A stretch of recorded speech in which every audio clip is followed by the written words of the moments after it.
Добрый день, дорогие друзья! В эфире проект «Поговорим» и я, ведущая Эмилия Алиева.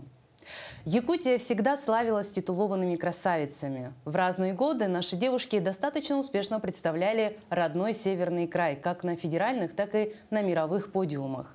Возможно, поэтому новость о проекте «Мисс Новая Якутия» мгновенно разнеслась и приковала внимание общественности. Почти 3 миллиона призовой фонд и 450 заявок. Цифры, конечно, впечатляющие, однако после финала и подведения итогов осталось малоприятное послевкусие. Без преувеличения, новый республиканский конкурс «Мисс Новая Якутия» оброс толстым негативным слоем. О самом проекте, от идеи до его реализации, а также его перспективах мы поговорим с главным организатором культурного мероприятия Сахаей Гоголевой.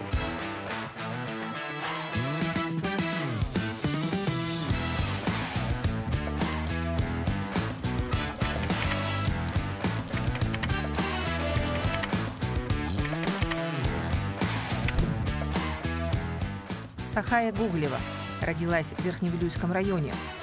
За ее плечами организация таких конкурсных проектов, как «Мисс Молодежь», «Мисс Республики Саха» занимается концертной деятельностью топовых якутских артистов. Является владельцем и идейным вдохновителем креативного агентства «Три кита». В послужном списке Сахаи более 300 кейсов по различным креативным проектам.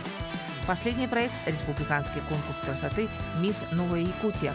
Автор обучающих семинаров по маркетингу, СММ, личному бренду и пиар. Сахая, рада приветствовать у нас в студии. Учитывая тот факт, что мы познакомились еще до эфира, наверное, мы можем говорить на «ты». Да?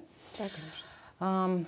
Я хотела бы, во-первых, сказать тебе спасибо за то, что ты пришла. Не знаю, как у людей, но лично у меня и у моих коллег создалось впечатление, что больше было известно о том, что идет такой конкурс, начался новый проект, девочки суетились по поводу того, чтобы принять вовремя, подать заявку, чтобы активизировать население для голосования.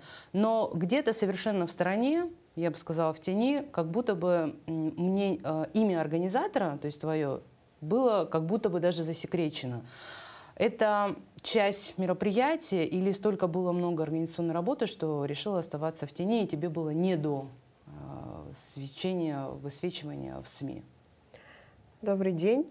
Спасибо за приглашение. Очень хороший вопрос, потому что я по жизни очень такой человек, который всегда был за камерой, да, так скажем. Поэтому выходить в люди, говорить про медийность, про личный бренд для меня достаточно сложно было именно работать именно в холодном рынке. Я сама как пиарщик, уже достаточно опытный, работаю уже в этой сфере более 15 лет, думала, что где-то я сама кручусь у себя в своем круге, в своей тусовке, среди своих же ребят творческих, креативных и предпринимателей молодых, да, а вот выходить на республиканский уровень, как оказалось, не готова. И не собираешься. Это природная скромность или же это принципиальная такая политика? Пусть будут известны мои проекты, а я где-то в тени. Ну, как я сама считаю, я всегда транслировала свою деятельность. Но как бы из-за того, что у нас проект настолько стал масштабный, люди начали говорить о том, кто такая эта Сахая Гоголева, кто она и что она представляет. Собственно, наверное, и пришла сегодня познакомиться с нашими телезрителями и рассказать про себя, кто я, почему я и за что я. У нас сложилось впечатление, наверное, за годы проведения, за историю, что конкурсы проводят у нас либо руководители модельных агентств, либо те люди, которые так или иначе связаны с конкурсами красоты. Я прошу прощения за прямолинейность, но какое отношение к конкурсу имеешь ты вообще, в принципе, к проекту? Где-то ты участвовал уже или нет? Я сама тоже в этой каше тоже достаточно давно варюсь. Сама я участвовала на «Мисс Виртуальная Якутия». В каком году? Ой, это было очень давно. Я не помню. Тогда выиграла Марго Гирс, по-моему. А какой результат у тебя был? Я сломала руку, попала в больницу. В этом же году не стало моего отца, поэтому от участия я отказалась, но и не попала, собственно, в финал. Но там было чуть маленькое, там 3-4 голоса мне не хватило, если я не совру, потому что не помню уже. И на «Мисс Якутия» я участвовала, когда выиграла моя одноклассница Виолетта Дичковская. Потом я участвовала на «Мисс Агики», но я там выиграла, конечно, но такой теплый маленький конкурс институтский. Наверное, я уже тогда, где-то интересовалась, как это делать, но хотелось сделать что-то свое, чтобы никто не стоял там выше, да, и хотелось свое. Ну и, собственно, так получилось, так сложилась судьба, что мы сделали наш конкурс. Не могу не спросить, для чего ты участвуешь, ну вот участвовала в «Мисс Виртуальной Якутии», потом в «Мисс Якутии». Ты сказала, что это бэкграунд. А вообще вот это для того, чтобы самоутвердиться? Почему такое огромное количество у нас девушек, женщин, которые готовы попасть на конкурс? Ну, с точки зрения твоего опыта, интересно. С точки зрения моего опыта был такой интересный, забавный случай, когда нас пригласили с интервью, с жюри в интервью. Это какой конкурс? Ну, вот, «Мисс Якутия». Ага. Обязательный этап знакомства с жюри есть. И там, получается, нас пригласили, и там сидит жюри в комнате. И было интервью. Замеряли, там стандартные вопросы были, и самый главный вопрос был: «Сахая, ты хочешь сама выиграть?» Мне этот вопрос, кажется, задал Игорь Егоров или Леша Павлов, не помню. Ну, Игорь Егоров — это известный певец, да. Алексей Павлов — это известный фотограф, да, который часто бывал официальным фотографом конкурсов красоты. Ну, и хочешь? И я ответила нет. Почему? Важное участие? Нет. Мне важно было узнать все изнутри. Я была маленьким 20-летним шпионом, которая смотрела, анализировала, смотрела, как люди ведут себя в этом конкурсе, как работает режиссер. Сюзанна Оржак была тогда режиссером. Мне было очень интересно. Наверное, я туда реально не пришла за победой. Ну, честно. Но я получила намного больше. Ну, что, например? Я получила огромный опыт, и сегодня я уже сама организовала такой конкурс. Сейчас, после уже того, как состоялся финал твоего конкурса, твоего проекта «Мисс Новая Якутия», мы все волей-неволей стали свидетелями того, когда обсуждали не столько девушку, а сколько организаторов. Почему-то было очень много негатива вокруг всего этого проекта. Уже, можно сказать, я хотела бы спросить, пришла ли ты в себя после прочтения всех комментариев? И самое главное, собирались ли вы команды, проводили ли вы уже какой-то анализ работы над ошибками? Да, мы уже многократно встречались с командой. Мы встретились с ними, поговорили, поплакали, потому что за весь этот период мы работали с девочками примерно 3,5-4 месяца. И поплакали? Нет, мы обсуждали и плюсы, и минусы. Каждая девушка высказалась. И мне кажется, из-за того, что у нас такая женская комьюнити была, мне кажется, каждая девушка в любом случае заслуживает права на свои эмоции. Пускай они будут и хорошие, и плохие. Потому что это девушки. Ну, тут, наверное, я не могу не спросить. Один из таких вот часто, наверное, упоминаемых моментов в комментариях, когда девушкам, по-моему, 7 участниц, которые не получили ни ленточки, ни дипломы. Вот эта ситуация как-то была разобрана? Там тоже... Мы же все знаем, что происходит за кулисами. То есть мало кто знает на самом деле, что происходит. Происходит ажиотаж. Ажиотаж, там уже проводил эти мероприятия. Да, вообще очень много беготни, суеты. Мы собрали очень большую команду. У нас вообще работало более 200 человек над этим проектом, считая артистов и так далее. А с девочками, да, то, что мы не успели вручить, потому что у нас все были эти дипломы за кулисами. Дипломы и ленточки были готовы? Да, для всех. А почему не выдали? Из-за какой-то суеты? Из-за суматохи. Было нереально сложно, нереально суматошно. И через неделю мы с ними встретились, дали им всем номинации. «Мисс Креатив» у нас есть номинация, «Мисс Этника» есть номинация, «Мисс Эстетика» есть номинация. И номинации такие классные, вроде такие модные. И мы чуть-чуть отходим от каких-то стандартных классических номинаций, как «Мисс Улыбка», например. Дальше что будет? Дальше? Какие сделаны сейчас выводы и какие перспективы ждут вот этот конкурс? Какое ты свое участие, личный свой вклад видишь в дальнейшем при организации следующего? Мы думаем уже над франшизой этого конкурса, потому что во время полуфинала к нам обращались другие регионы.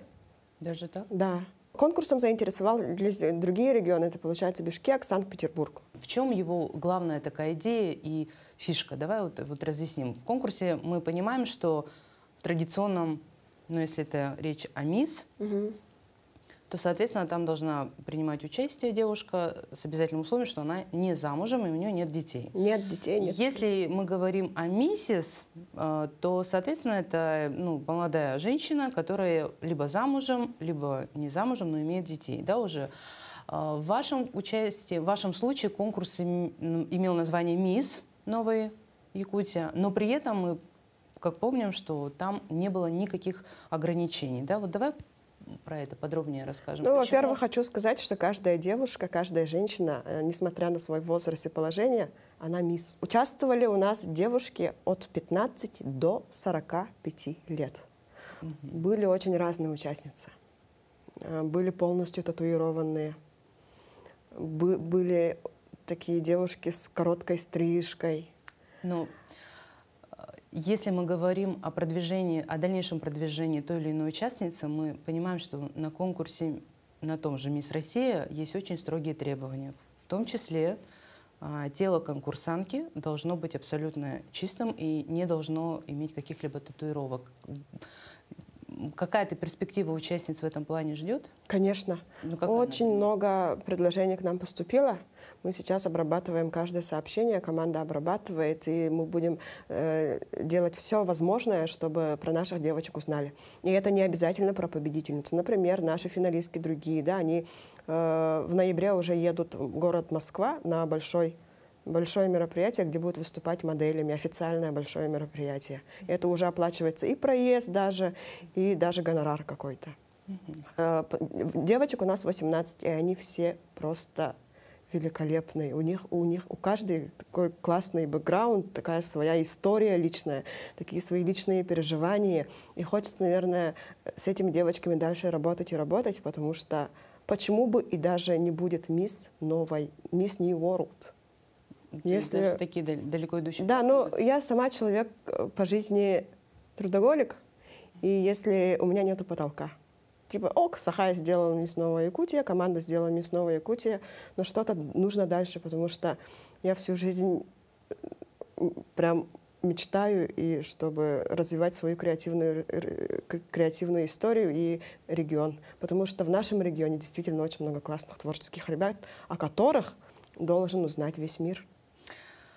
Ну, это все здорово. А все-таки с какой целью был организован тобой вот этот конкурс «Мисс Новая Якутия»? Мы сейчас живем в очень трудное время. Все с этим согласятся. Людям не хватает праздника, людям не хватает эмоций. Поэтому мы решили людям подарить праздник и девочкам подарить праздник, и где-то даже себе подарить праздник, ощущение праздника. Потому что какой бы у нас регион не был холодный, какая бы у нас зима не была жестокая, да, самые теплые люди все равно живут в Якутии. Об этом знают все. И им так не хватало этого. Конечно, поэтому, наверное, люди амбиционировали. Известно, что изначально было подано 450 заявок. Но я бы сказала, что цифра немного шокирующая. Каким образом вы проводили отсев всех тех участниц, и что вы им говорили, как отказывали, какие причины находили для того, чтобы не допустить, скажем так, до конкурса? На самом деле мы потолок делали 100 заявок. Ладно, мы думали, будет 100 заявок. Это же уже классно. А тут 400... тебя лично как организатора не напугало это? Напугало, конечно. Но... Поэтому вы решили отсеивать, что Нет. если фотография, присланная в оргкомитет, не соответствует техническим требованиям, то, соответственно, мы говорим участнице «до свидания». Там были очень много фотошопа, например, нельзя было использовать. То есть это было заранее прописано? Да, все было прописано на сайте, строго черным по белому. И фотографии где-то 5-летней давности, они тоже не принимались. Дальше было голосование, следующий этап? Голосование мы делали в 2 этапа. Это получается, отборочный, где мы выявили полуфиналисток, и от полуфиналисток, получается, самих финалисток. Вот эта история, когда по голосованию победила участница, девушка по фамилии... Мария Кобякова. Мария Кобякова. Опять-таки у большинства людей создалось впечатление, что это такой креативный пиар-ход организаторов. Это так или нет? Вот сейчас, когда уже пыль от кареты, проехавшей, улеглась. Можешь ли ты это сейчас подтвердить или опровергнуть? Нет, она сама подала заявку. Мы с Машей очень хорошо общаемся до сих пор, и надеемся, мы с ней дальше будем работать. Маша к нам пришла в проект сама. Вы с ней были знакомы? Да? Нет, мы не были с ней знакомы. Марии Кобяковой вы узнали только да, после когда того, она подала заявку. Она, кстати, подала заявку одной из первых. И за неделю до полуфинала она нам сказала, что улетает с подругой на отпуск. А я говорю: Маша, а почему ты за неделю только говоришь? Она говорит: я уже давным-давно купила билет. Ну, говорили, что это вы да, мы помогли, как будто мы купили билетов, ей билет. Чтобы такую вот активную участницу, за которую активно голосовало население, чтобы ее немножко убрать. Нет, мы были бы только рады такой участнице. Почему нет? Маша очень классная. Я хочу, чтобы она даже стала ведущей. Первый выход девушек, когда они вышли как будто бы в противовес выступлению, режиссерская, видимо, задумка была против кибербуллинга, да? Да, у нас самая главная социальная тема кибербуллинга же была. А почему именно эта тема была? Потому что очень сильно это взбудоражило народ. Наш конкурс очень сильно взбудоражил народ, и они начали писать хейт. Из-за этого социальная тема этого года, 2023-го, кибербуллинг. То есть вы решили режиссерским таким подходом дать свой ответ обществу? Получилось? Получилось, и до сих пор получаем хейт. Мне кажется, в любом случае, да, конечно, это неприятно, но каждый человек имеет право на свои эмоции. Я буду об этом повторять, наверное, постоянно. Вовремя, наверное, они вышли и не рассказали. Не додали, да, информацию. То есть вывод на будущий год какой? Что вы будете чаще общаться со СМИ? Да, выходить? Мы будем общаться со СМИ. Мы сами выходили на СМИ очень много раз, стучались, пожалуйста, просились, но чтобы мы же... поддержали да, чтобы поддержали. Но был сентябрь, соответственно, сентябрьские события были совсем другие, на первом месте были совсем другие инфоповоды, поэтому нам сказали: ребята, нет. Ну, мы поняли, что мисс Новая Якутия будет второй раз проводиться, да, и, очевидно, и третий раз. Да. То есть, чтобы дать людям понять наш проект, маркетинговый анализ показывает людям, что люди привыкают к новым проектам 3 года. Так же, как и новость живет 3 года, да, журналистская этика тоже есть такая. Ну и с нашим конкурсом так будет. Даже не 3 года даже потребуется, даже, может, 4 потребуется. То есть 4 года ты готова жить, принимая этот весь хейт, непонимание общественности? Да, но и мне кажется, я пришла в этот мир, чтобы его изменить чуть-чуть. Почему нет? Потому что мы же с чего-то должны начинать. Мы дадим в следующем году понять людям, кто и что, и за что этот проект идет. Потому что, когда мы работали в этом году с девочками, девочки прям менялись все на глазах. Ну что в них менялось? Они очень сильно стали проявляться в своих социальных сетях, они стали прям держаться, они полюбили себя, потому что когда у женщины наступает период, декретный период, когда у них теряется это их женское начало, девушки угасают. Я сама тоже про это. Испытала на себе? Испытала на себе. Это же очень здорово давать девочкам именно такую возможность, чтобы они были королевами всего этого действия. Мы даже делали большую встречу, офлайн встречу. Мы позвали всех участниц. Все 450?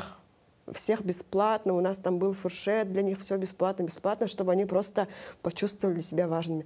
И после этого мероприятия, да, встречи, ко мне девочки подходили и обнимали, и говорили: спасибо, я наконец-то вышла, я наконец-то накрасилась, я одела каблуки, спасибо вам за это. Благодарили за повод выйти нарядно из дома. Да. Не думаешь ли ты, что столько было негатива, потому что людям просто надоело долгое голосование? Почти 2 месяца надоело. Возможно. Да? Слишком был эффект какой-то затянутости и уже вызывал не столько ажиотаж и радости, сколько раздражение и эту мысль, когда он уже закончится. Возможно такое? Конечно, возможно, потому что «Мисс Новая Якутия» — это наша первая ласточка. Изначально говорилось о том, что победительницей конкурса может стать девочка, девушка-участница, которая совершенно нестандартных параметров. Да? То есть совершенно не обязательно быть 90-60-90, иметь рост там, от 174 сантиметров. Но по факту у нас стала победительницей Светлана Тен, прекрасная, милая девушка, совершенно с модельной внешностью. На самом деле у Светланы это только ее как будто оболочка. Если послушать ее, если с ней пообщаться, она... Но я сейчас не про оболочку, я не сомневаюсь в ее прекрасных человеческих качествах, я именно говорю про внешний вид. То есть были же девушки нестандартные, участницы нестандартных размеров, плюс сайз называется, да, у нас в модельном мире. А победила больше, победили девочки совершенно модельной, стройной внешности. По каким параметрам определялась победительница? Может быть, вы какие-то баллы выставляли на протяжении всего участия и подготовки к конкурсу? Да, у нас ввелся табель успеваемости, как в школе. Что? Да. Это чья была такая идея? Наша. А для чего? Для того, чтобы девочка была дисциплинированной и организованной. То есть если сегодня, скажем, не пришла участница Иванова, ей ставят N, как в школе? Да. Да? То есть Светлана Тен, значит, посещала все тренировки? Вся тройка, они очень-очень были прям отличницами нашими. Ну и другие девочки тоже были отличницами. Но по баллам, исходя от финала, там случилось то, что тройка у нас вот такая шикарная. Можно ли сейчас сказать, подводя итоги нашей беседы, что конкурс «Мисс Новая Якутия» состоялся? Да. Или все-таки не совсем? Он состоялся. Сейчас каждый, наверное, второй человек знает, что такое «Мисс Новая Якутия». И в следующем году, наверное, даже те же хейтеры ждут, что же будет. Потому что им интересно. Это люди, это их эмоции. И как с этим не согласиться в любом случае? Мы принимаем все свои факапы, недочеты, и в любом случае обещаем, что будем с ними работать. Если кто-то, наверное, из зрителей, возможно, хочет нам помочь, написать что-то, войти в команду, потому что мы будем в следующем году увеличивать эту команду. Welcome. Сахая, спасибо тебе огромное за участие в нашем проекте, за твои искренние и откровенные ответы. Желаем тебе только успехов, и, соответственно, всем нам красоты. Это был проект «Поговорим», где мы обсуждаем актуальные, интересные темы без эмоций. До новых встреч в эфире.